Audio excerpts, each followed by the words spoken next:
بسم الله الرحمن الرحيم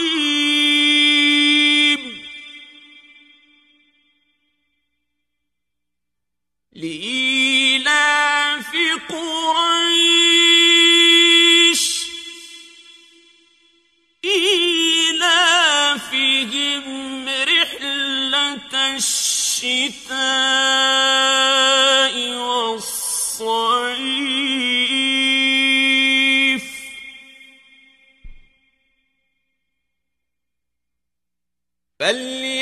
فليعبدوا رب هذا البيت